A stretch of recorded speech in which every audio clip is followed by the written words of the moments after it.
Okay, you know it's not fun? When your phone dies and you're about 2 minutes away from finishing your lecture. So I'll hurry. I'm plugged back in.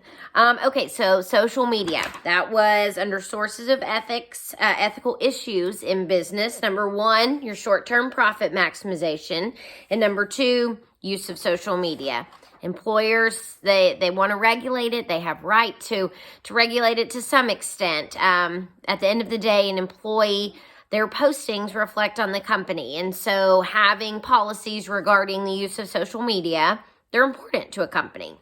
Number 3, lack of awareness of relevant ethical issues.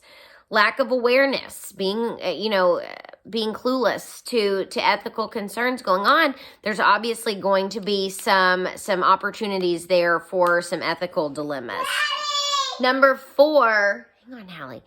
Number 4, rationalization of an unethical decision based on the benefits to the individual or the organization. Rationalization of an unethical decision based on the benefits to the individual or the organization, basically justifying the unethical decisions and making it okay when really it's not. And number 5, just uncertainty about the best ethical choice. Obviously, there's going to be ethical dilemmas when there's uncertainty about what's right. And to give you an example, in the legal profession, we have an ethics, I'm going to get you guys seasick. I'm sorry, this keeps falling.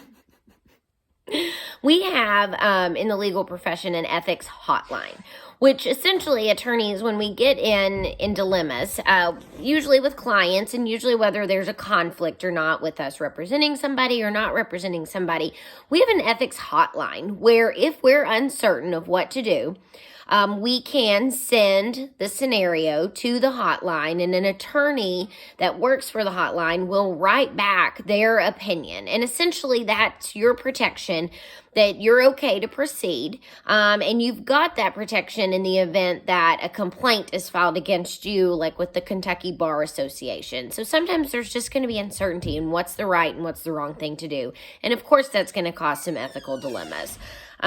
So with ethics, there's no right or wrong answer.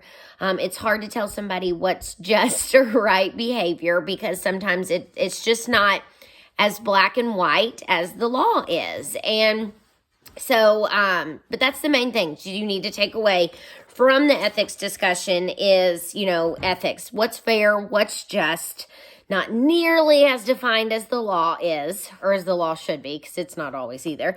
But basically, ethics just goes one step past the law. If you comply with the law, that's ethical. But there's so much more that you can do to make it more ethical. Take a look at the Wells Fargo video that I posted on Blackboard. If you don't have a chance, we may watch it in class. We'll kind of see who's watched it and who's not, but it's pretty interesting. It talks all about the collapse of Wells Fargo, how they went down pretty hard in the consumer world, and what went wrong there, and what's kind of been rebuilt of Wells Fargo since. So once you go down, it's hard to build that trust back up. So take a look at that, and I'll see you guys next week. Have a good weekend.